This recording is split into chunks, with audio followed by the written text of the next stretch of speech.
Hello class and welcome back to Algebra 1B Bootcamp. Today we are studying the differences between linear, exponential, and quadratic functions and their representations. There's three different ways that we can really represent a function. We can represent it using a table, we can represent it using a graph, or we can use an equation. It is your job to be able to know which equation is represented by which representation. So, first one is linear. You might remember linear equations. It's just a simple y equals mx plus b, which would be correct. Linear equations can also look a little different. You might see them written maybe something like this, or you could just see it written as something like, y equals 5. Any of those represent lines. The key thing here is that the power of the biggest x is 1.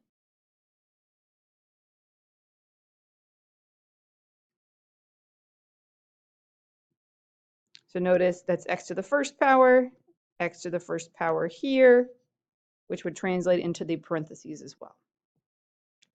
A quadratic could be a simple y equals x squared. It could be written in what we call shifting notation or intercept form or something like that, where it looks like this, where the square is on the outside of parentheses. It could also be written in what we call standard form. It could even be written in what we call intercept form, where you have double parentheses. The key thing here with all of these is that your power of your x is 2. You have x squared here. If you were to multiply this out, you would end up with an x squared. You have an x squared here. And if you were to multiply this out, you would also have an x squared.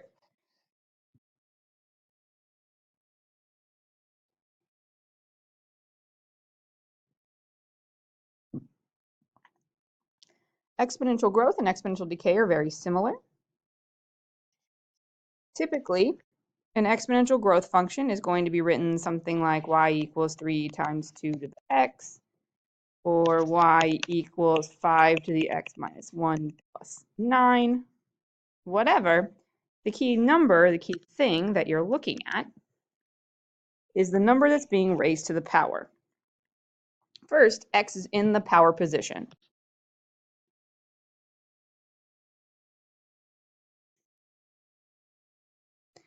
X is little, okay? And then the number that is being raised to the power is larger than 1.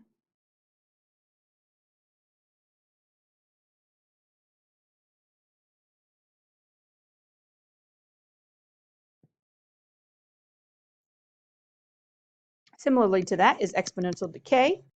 Exponential decay, you might see it written like this, or you could see a decimal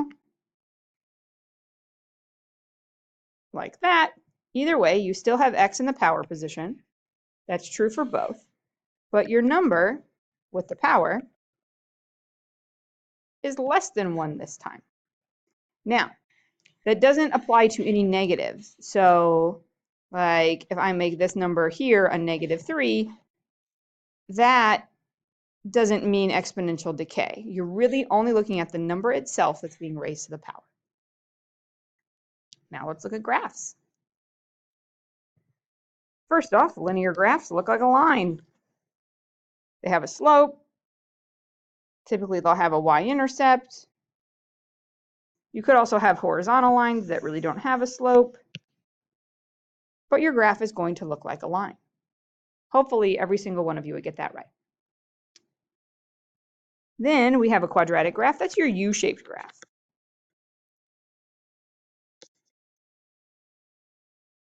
Your U-shape could be going up. It could be going down.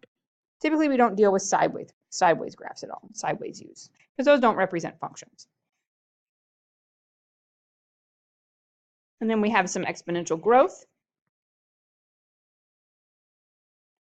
This graph is getting very big very quickly.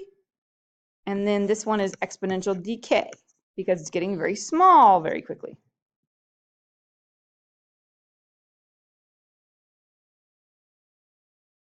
The hardest part is probably the tables. So when you're looking at a table, you have to decide whether it's linear, quadratic, exponential growth, or exponential decay. So if I'm looking at a linear table, or if I'm looking at a table and I'm trying to decide that it's linear, the key thing is to pay attention to the y values and look and see if the y values increase or decrease by the same amount.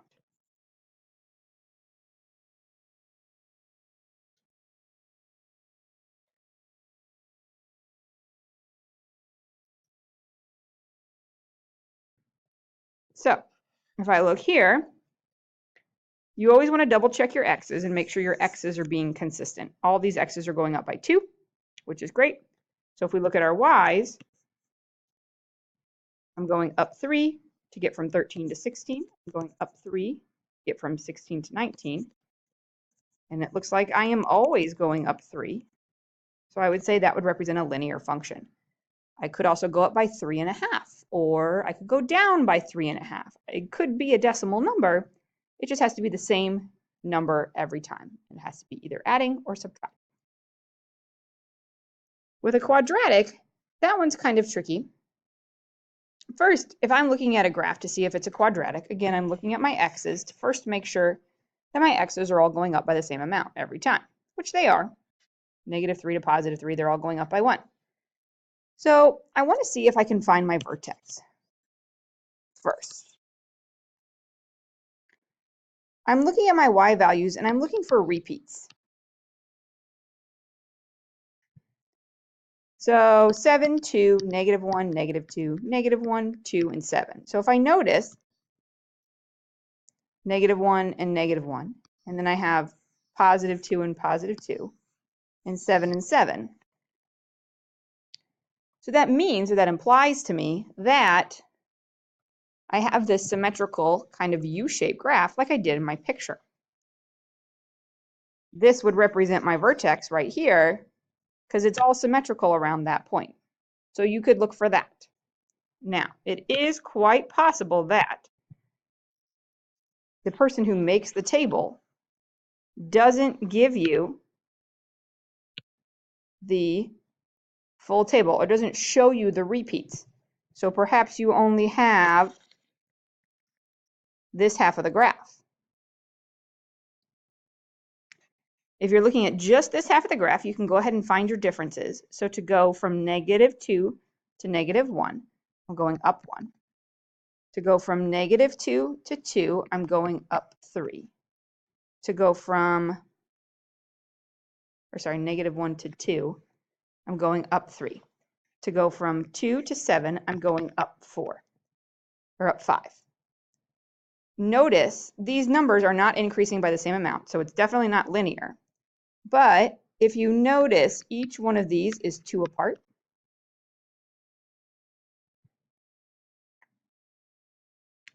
So the numbers are increasing by the same amount every time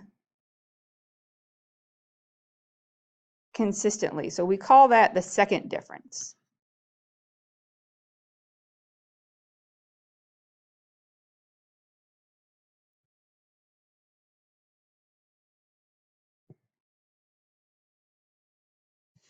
Since 1 and 3 are 2 apart and 3 and 5 are 2 apart, we call that the second difference. That number is the same. If you see that, that means you have a quadratic function.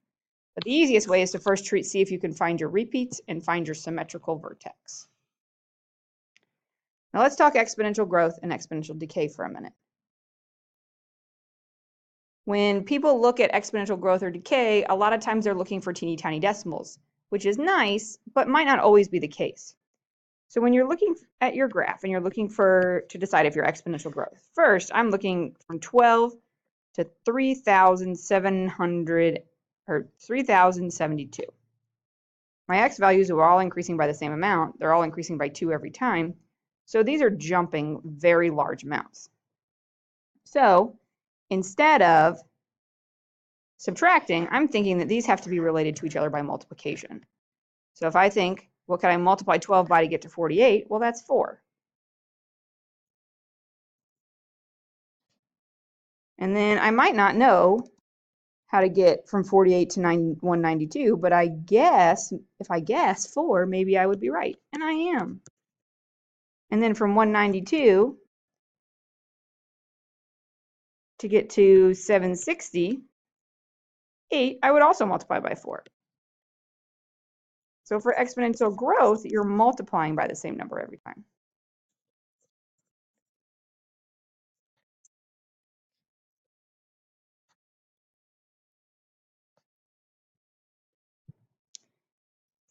You're getting really big really fast.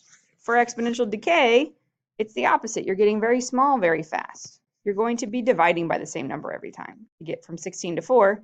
You could subtract 12, but that's not consistent with going from 4 to 1. So if I divide 16 by 4, I get 4. If I divide 4 by 4, I get 1. If I divide 1 by 4, I get 1/4. So my exponential decay, I divide by the same number every time.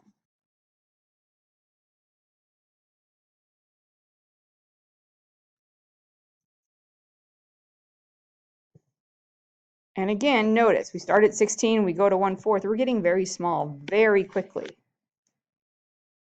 Feel free to rewind or pause and write down anything and then show me your notes so you can get your assignment.